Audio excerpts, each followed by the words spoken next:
We thought Bertha was finally ready for our next camping trip, until the brakes started making this sound.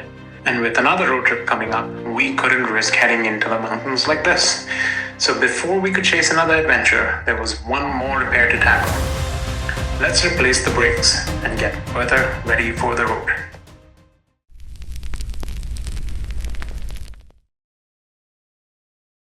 And I heard the screeching noise when I'm braking. It's time to take care of the rear, so that's what we're gonna do now. Had to go pick up some rotors. I was gonna do the brake service, but the rotors also need to be changed. There was some grooving on them and I wanted to make sure that we have it all taken care of. We'd done the fronts last year and they seemed to be okay. Did a little quick check on them when I was doing the tire rotations, and the fronts still are good. Now that we have the rooftop tent on top and I heard the screeching noise when I'm braking, it's time to take care of the rear, so that's what we're gonna do now. Last project before we're ready for camping. Same thing as before, safety first. Got my light, goggles, gloves, and the wheel chokes under the front tires because we're only working on the rears. I've already loosened up all the nuts on this tire. I'm going to start on the driver's side and then head to the passenger side and do both. The product that we're going to be working with is the Pro Series Rotor, the OE Plus, and I also have the OE Plus brake pads, so yeah, all matching. Hopefully everything should be good. Talk soon.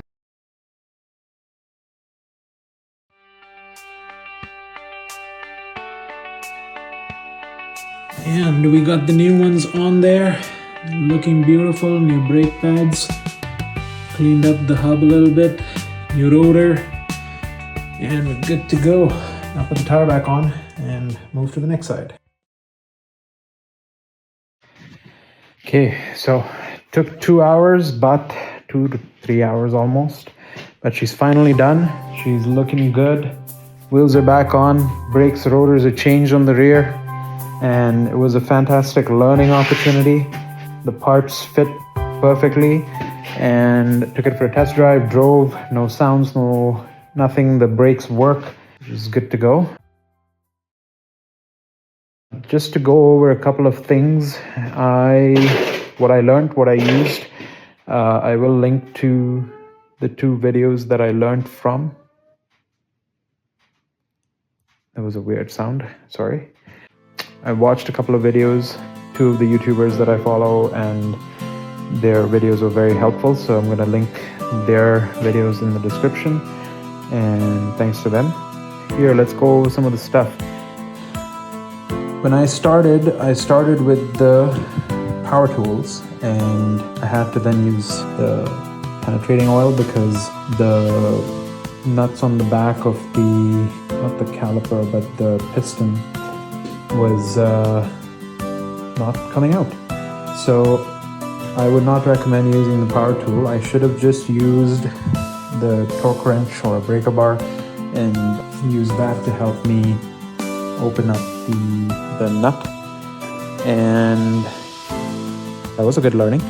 However, one of the things in the video that I watched, they spoke about using a screw in the hub to push it out, because I remember when I did the front last year, I had to hammer that hub to release the rotor, and it was not fun. So watching that, learning about using this screw was fantastic. It really helped. Luckily I had one lying around. I checked in my knick-knack box and had one of those perfect size screws there.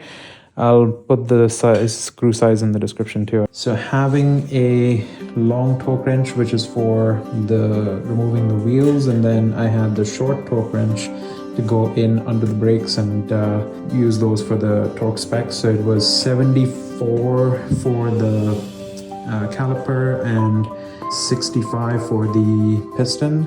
The torque spec is 65 on that I used the wire brush to clean up the hub and to clean up wherever there was any rust that I needed to, including on the pistons themselves. I keep saying piston, and I think I'm using the wrong term. This C-clamp was good to push the piston in. Yeah, so now that I say that, I realize that I was using the wrong terminology.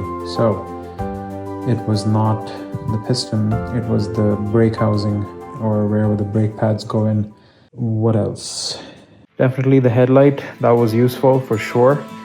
Lots of brake fluid, I went through a can and a half. The knee pads definitely helped. Those are my gardening knee pads, but I use them when I work on the car as well, and they definitely protect my knees. Yeah, I think that's everything. All the stuff is here in the boxes to be thrown out.